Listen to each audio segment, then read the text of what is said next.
I believe there's a lot more work to be done in the loosening our grip, in the allowing, in the surrender. I think that that's the place where magic ends up happening. And listen, I love me some hard work. I love to stay up really late working on stuff. I love to take a 7-month certification course. I love school. I love working hard. And also, I've come to know that very often the hard work is a very sophisticated, insidious tactic and tool to shield myself from what I am not yet ready for what I feel like I'm too scared to receive, for what might be available to me if I just let go, if I just stop hiding behind my hard work. What can you say yes to? What can you say no to that you didn't realize was an option? What can you choose that you forgot was even an option available to you, because you can do whatever you want. I'm Bianca and this is Help Me See. This podcast is devoted to the itch you cannot scratch, that fire in your belly, and the forever quest of seeing the deeper meaning of this life we're living. We meet at the intersection of art, self-discovery, beauty, pain, memory, nostalgia, and consciousness. Yeah, it's a pretty busy intersection. I believe your photographic practice is a portal of presence and revelation that connects it all. I'm a photographic artist myself, an NLP coach, a mama, an HSP, an introvert, a dog-obsessed person with an unquenchable thirst for vision and not missing my life. This podcast is for the conscious creators in life and art and business. The conversations we have here are committed to honoring the wholeness of life and exploring how to bridge that gap between your distinct vision and your intentional life. We use photographic practice to light the way, whether or not you consider yourself a professional. I hope this podcast feels like a safe place to land and feel less alone, a place to get wildly inspired, and most of all, a place that always reminds you of your own distinct personal power. Let's dive in. Hello, and welcome to another episode of Help Me See. So today I am pausing before I begin packing up my studio to record a little podcast episode just about the experience. I'm really sad. I could cry, actually. I'm very sad. But, I trust that what is coming next is even more beautiful and just different. I never planned to open a studio. And then when it kind of came about and I decided to take the plunge, I also didn't plan on it basically just being a solo workspace. I had thought I was going to host workshops in here, and I was going to do a lot of portrait sessions in here and XYZ. But you know what? I never really did. I did a couple of sessions in here, but mostly I use this space as my space of solace, as my space of, I can walk in and this is just my container to think and to be. And I realized I didn't really want a lot of people in here. I wanted this to be my place. And while the quote unquote return on investment numbers wise didn't make sense, what it gave me to know that I had this place to always come to meant so much more than that. And as I walk away from it, I have a deeper understanding of the how, of not the how, of seeing how we never can plan the how. I like to be able to see into what I'm doing and see the possibilities and tentatively plan in my mind's eye. But at a certain point, you really must surrender in order to experience. That's it. In order to experience, I was just trying to think of experience what? Like just experience. That's the whole point. It's that if we don't surrender and we're too busy trying to control all the things, then where is the feeling part of it?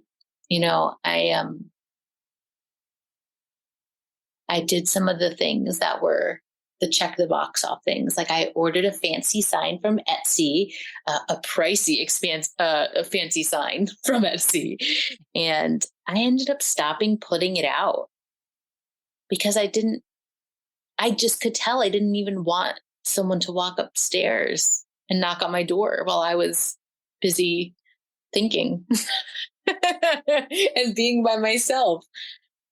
Um, and I went through the motions of ordering that sign and designing it and going back and forth with the designer. And now it's like a really pricey memento for this space. But do I regret not putting it out more? No. The truth of what I wanted out of the studio was realized, and it was somewhere for me to go and to be and to think. And I recorded my first course here by myself, and I took a bunch of Zoom calls in here, and I've hosted some coaching sessions in here, and I've had a couple of girls' nights with some new friends here, which is really nice. And all that to say, I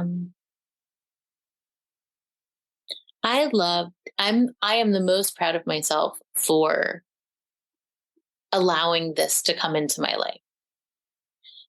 When the when I first learned of the space, my mother-in-law had said, "Oh, the space above that boutique is being rented out, and I wonder how much it is." And immediately I was like, "Well, I'm just not the type of photographer that has a space. Like I'm not able to do that yet.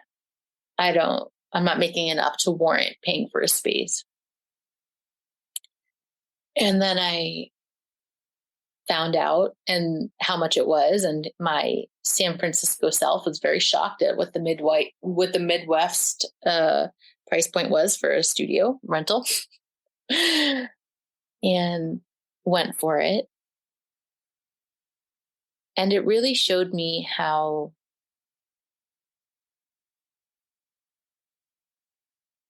acting on something based on your gut before you're ready, quote unquote, before you, or something that is outside of your original plan,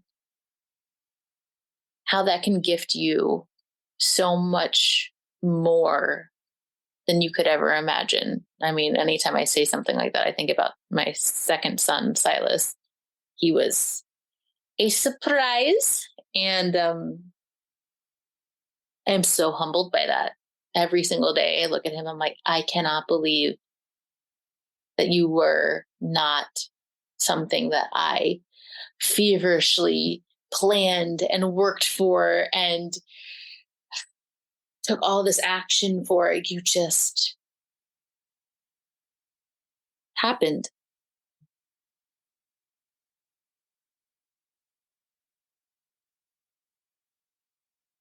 I don't believe we have to work really hard to get what we want. I believe there's a lot more work to be done in the loosening our grip, in the allowing, in the surrender. I think that that's the place where magic ends up happening. And listen, I love me some hard work. I love to stay up really late working on stuff. I love to take a 7-month certification course. I love school. I love working hard. And also, I've come to know that very often the hard work is a very sophisticated, insidious tactic and tool to shield myself from what I am not yet ready for what I feel like I'm too scared to receive, for what might be available to me if I just let go, if I just stop hiding behind my hard work. And I'm sharing this because it's so tricky to spot, and I want to offer it to you. Are you working really, really hard on something? Are you really trying to think your way through something and plan and do all the things and decide what specific steps you need to take in order to achieve the thing you want?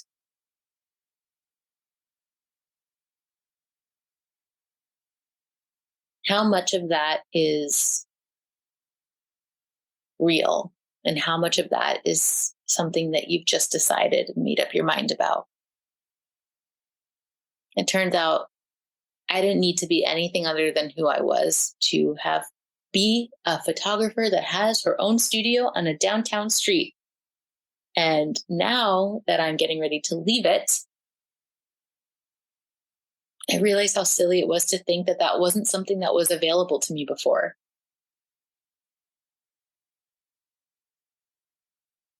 It sounds so annoying and infuriating, and also like naive to say that we are the ones deciding what we can and cannot have. But very, very, very, very often it's very true.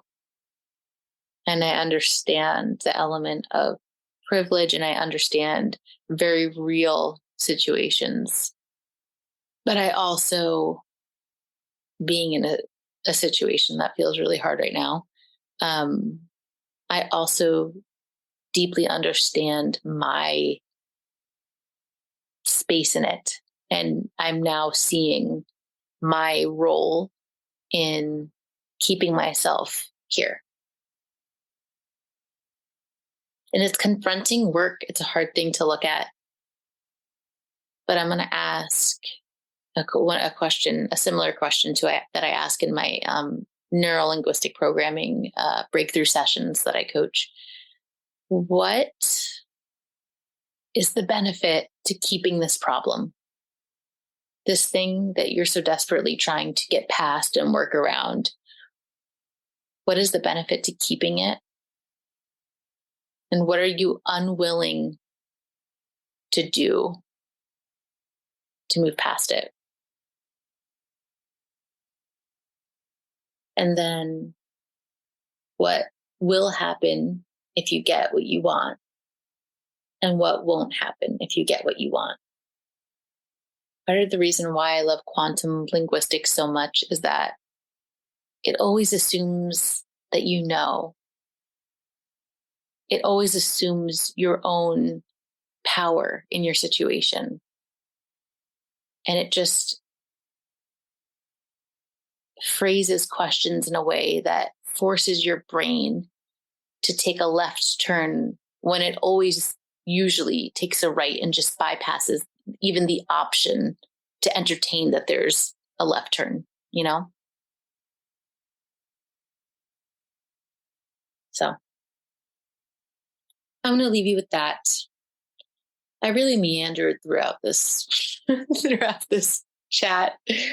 Um, but it felt important for me to sit down and reflect on my journey to getting to this point, and to having enjoyed and loved this studio for this amount of time, and reminding myself in my bittersweet feelings that I never could have predicted having this space. And the same thing applies to whatever's next for me. And the same thing applies to whatever's next for you. What can you say yes to? What can you say no to that you didn't realize was an option? What can you choose that you forgot was even an option available to you, because you can do whatever you want. Okay. Let me know if you've had any revelations or if you've had any powerful shifts as a result of these questions. I would love, love, love to hear. And also, if you're really intrigued by NLP and you'd like to experience a session, I have a link in my show notes to book an NLP session with me. It's called a breakthrough, and the idea is it's breaking through your ways of thinking about the problem that you have at hand. I have recorded a little video about it. If you want a little bit more info, it is on the product page that I've linked below. And it's a 2-part Zoom session that we do in two separate calls. And I've actually been hearing amazing feedback on the shifts that my clients have taken in their world and in their work. And it's getting me really excited to continue this work in even deeper capacities. So if you want to experience the power of discovery within yourself through an NLP breakthrough session, please go ahead and click on the link in the show notes and you can learn more there. Okay. Have a beautiful week. If you enjoyed this episode and want to get in on actual conversations with me, join the Help Me See podcast private Facebook group. Every Friday at 12 p.m. Eastern Time, I'll be hopping on live for Q&A on the latest episode and for free consulting if you need a bit of help thinking about ways to save your memories. Did you get something out of this episode? I really, really, really hope you did, and I would love to hear from you. I'm on a mission to empower you to feel peace knowing that you are not missing your life. One of the best ways that you can support me is leaving a review, and honestly, I'd rather hear about the memory you saved because of this podcast rather than any kind of accolade. Tell me how this podcast has impacted you, and 1, I'll probably cry. And 2, I'd love to give you a shout out on the show.